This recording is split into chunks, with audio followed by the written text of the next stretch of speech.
Hello, good morning everyone. So, tuturuan ko kayo paano mag-download ng Tony 4.1.7 version. Step by step.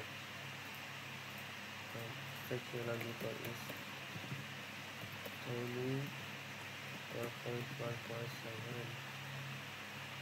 Papakita na siya agad dito guys. So, itong unang.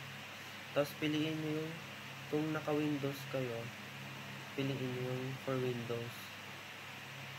Kung naka-Mac naman kayo, piliin nyo yung Mac. Hintayin lang natin sa download.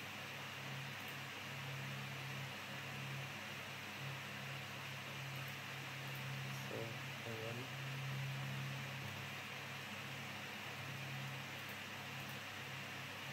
Mag-on siya, down na siya daw. Then, piliin natin sa downloads. Tony. Install natin. Account to Tony. Next lang natin to hanggang sa maging okay. Tapos install.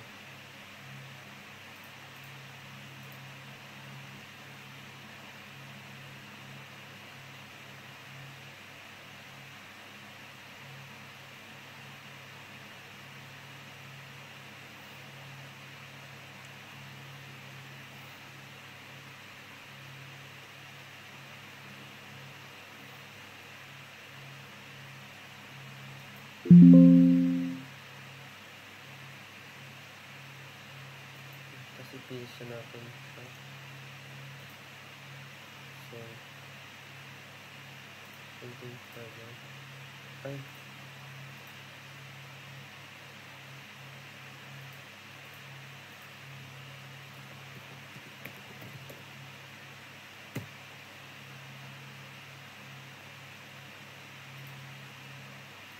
Ayun.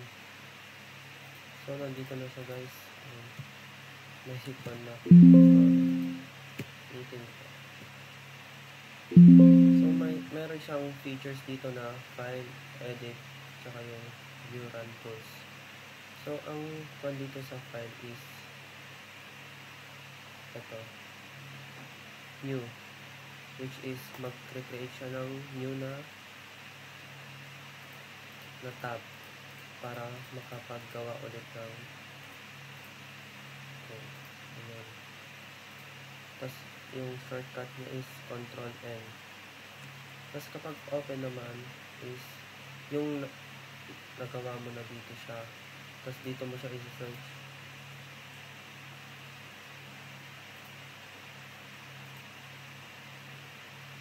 And sama dito save, Ctrl S, save all files, Ctrl Alt plus S. Ayan. Tapos sa edit naman, nandito yung mga undo, redo, cut, copy, paste, select all. So ang magamit nito is to undo. Babalik ka sa nakaraan. Tapos dito sa view, ito siya. Nice.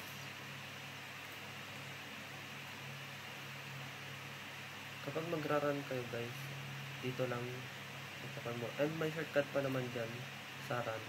Nandito rin pala yung shortcut ng mga yun. Yung kapag gagawa ka ng new, tapos yung mag-open ka ng file, save, tapos run, tapos debug. Magbibigay ako ng example na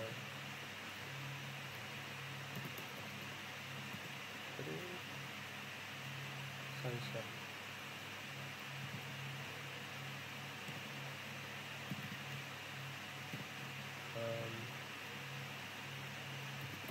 Hello world.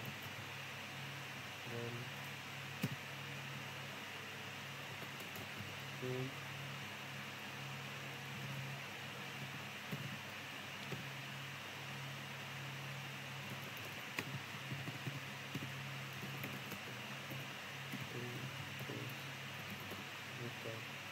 try natin.